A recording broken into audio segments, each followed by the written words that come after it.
And we're going to start with the economy. That is the issue the president campaigned on and the issue that directly impacts most Americans. ABC News polling shows far more people think the economy is in worse shape since Mr. Trump took office and that his policies, including tariffs, could cause a recession. Of course, polls are one thing, dollars and cents are another. The tariffs could cause the average American household an extra $3,800 a year. And the S&P 500, which has the greatest impact on people's retirement funds, has dropped nearly 8% since Inauguration Day. Eyewitness News reporter Lauren Glassberg takes a look at how Mr. Trump's economic and particularly tariff policies will impact New York and the entire tri-state.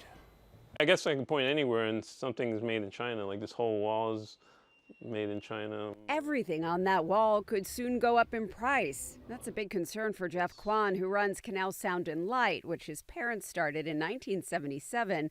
The business has survived a recession, 9/11 and COVID.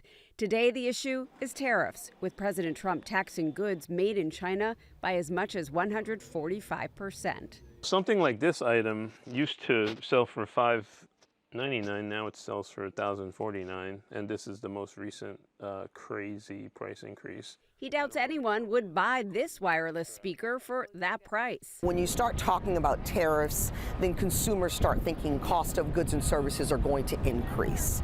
So that perception is concerning. Julie Coker is the president of New York City Tourism and Conventions, and she worries that tariffs could deter tourists who spend $51 billion a year in the city. Their spend is so important to us because not only do they create jobs for New Yorkers, but you're talking about people spending money in the restaurants, they're spending money in the attractions. And half of that money is spent by international visitors, which is why Coker is doubling down on a global tourism campaign.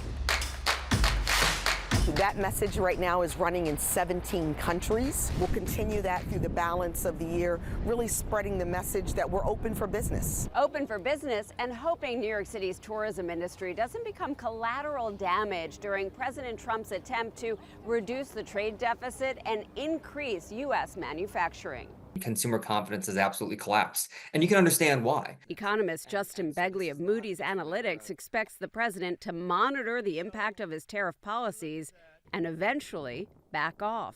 The pace of which he backs off is very important because the longer that the effective tariff rate stays above the 20-ish% that it's at, the more damage is going to be done to the economy. Meanwhile, back at Canal Sound and Light, Kwan is anxious. Retail has already been kind of declining over the years, and then this is just like a biggest punch in the gut, like almost a knockout blow, you know. But he hopes it's more bluster than bite so that he can keep the family business going for another 50 years. In SoHo, Lauren Glassberg, Channel 7 Eyewitness News.